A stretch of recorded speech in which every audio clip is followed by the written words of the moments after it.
Hello friends, সবাই কেমন আছো? আশা করি সবাই ভালো আছো। তো আমিও দেখো আজকে ভালো আছি।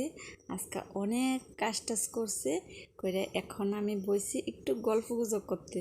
তো গল্প গুজব করতে বইয়া আমি তোমরা একটা জিনিস দেখামু। তোমরা দেখলে কইবা যে মানুষটা কত খাই খাই করে, সব সময় খালি এইটা খাই ওইটা খাই, এই খাই সেই খাই। যে কত না খাইলে ভাল লাগবো গো, খাইতে দইবই, কারণ জীবন যেহেতু খায়া বাঁচতে হইব।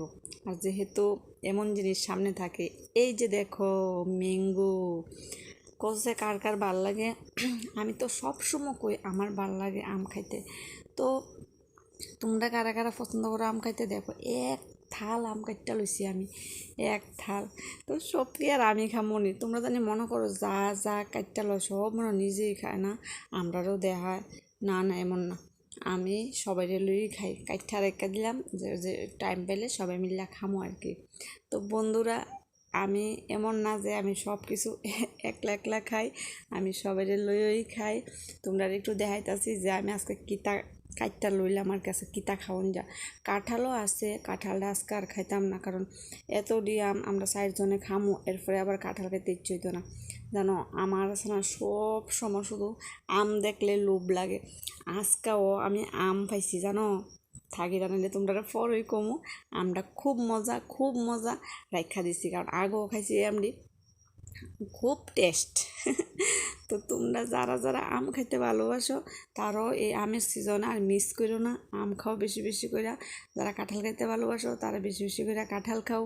তো এই সময়টা তো আবার একটা বছর পরে ঘুরাইব, যদিও ওখানে আম মানে পাওয়া যায়। তো যাই হোক, সিজনের ফল খাইতে একটা টেস্ট না? তো বন্ধুরা, আম তো খামো, শুধু আম খাইলে সারবো? সঙ্গে তো বাটটা তো খাইতে দিব না। তো আমার তো আর আম খাইলে পেট ভরতো না, সারাদিন তো আর আম দেওয়া যাইতো না। আমি যেমন তেমন, বাড়ির তো আরও লোকজন আছে, তারও তো খাওয়া দাওয়ার ব্যবস্থা করতে হইব। তো রাত্র অক্ষণে বাজ্যা গেছে প্রায় 7:30। তো আজকে তো খাওয়া দাওয়ার কোনো ব্যবস্থা করলাম না, রান্নাও করলাম না। কিতা যে রান্না করবো আমি বুঝতে পারতেছি না, শুধু আমলই ফিরে রয়েছি। তো দেখা যাক, আমডি ওখানে সবাই মিলে খামো, খায়া এরপরে গিয়ে আমি রান্না বান্নার ব্যবস্থা করব। তো রান্না বান্না তো করতেই বকিতা যে রান্না বান্না করুন, ভালো লাগতেছে না।